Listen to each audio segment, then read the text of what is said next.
Good afternoon, everyone. Yet more government warnings. This off of BBC Breakfast. Get your grab bag and bug out bag ready. Grain unloading terminal port strike, Algeria. Deep snows across Europe right at the edge of summer here. Italy, Switzerland, hail on the beaches of Italy, and look at the wind on tap for the 13th of September. And how prepared are you for emergencies? My Patriot Supply, long-term food storage, the 2-week grab-and-go food crate, also the 4-week food supply. In addition, the entire website, they have water filtration and other items that you can prepare yourself to get ready for the unexpected.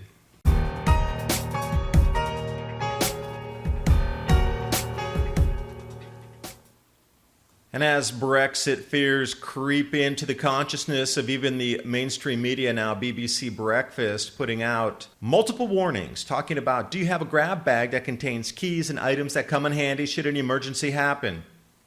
And they went through a full rundown list here, obviously medicine, food, water, emergency contact numbers, etc. But then they came across with another one of the grab-and-go bag.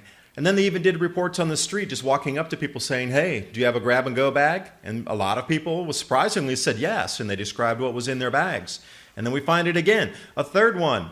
What is it with the BBC putting out all these warnings about getting your grab-and-go bag ready? We've seen the American government, the Swiss government, Swedish government all telling people, get emergency food supplies ready from anywhere from 2 weeks to 6 months. Check this one on the list as another one, mainstream. And just at the same time, incredible winds on tap for the 13th of September, barreling into the UK. Now take a look at these oscillation waves. This is incredible, the formation. Remnant of a tropical formation, and then Dorian, the ex-hurricane, is also going to spin through that area another week after. But take a look at the wind speeds in this particular cavitation effect. Winds in that center point, at least 120 kilometers per hour. That'll be rated hurricane force winds between 70 and 80 miles per hour. And that's going to sweep over continental Europe as well, bringing more snow and unseasonable weather. But the crops are still standing in the fields, and we're right in the middle of harvest time. So I'm wondering what would be lost at that point. Well, we're getting some initial reports here of a strike, unloading terminal for corn and soya meal operations here in Algeria. Now, there are a lot of ports in Algeria, so look how many ports there are along the coast here. This is one of the major ones for grain deliveries inbound.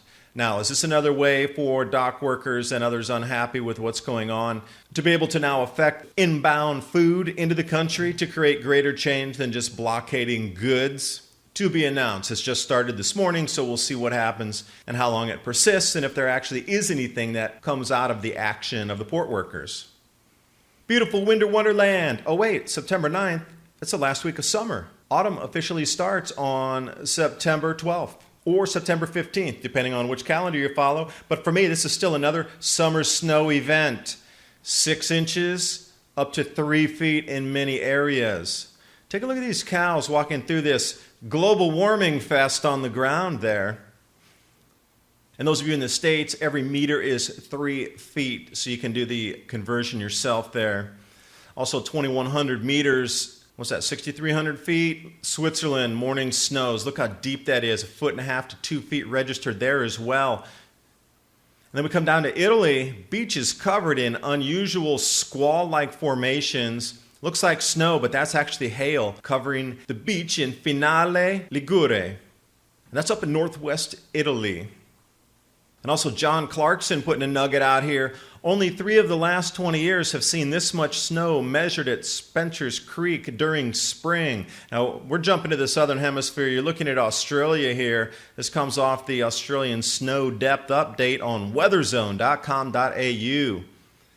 But as John continues in his writing here, these were 2019, 2017, and the year 2000. This has been the 3rd consecutive year to see snow depth of more than 2 meters or more than 6 feet measured at Spencer's Creek. A feat that has only happened 3 times in the last 65 years. Do you think it's global warming? Or do you think it's a grand solar minimum forecast? Cooling temperatures, more snow.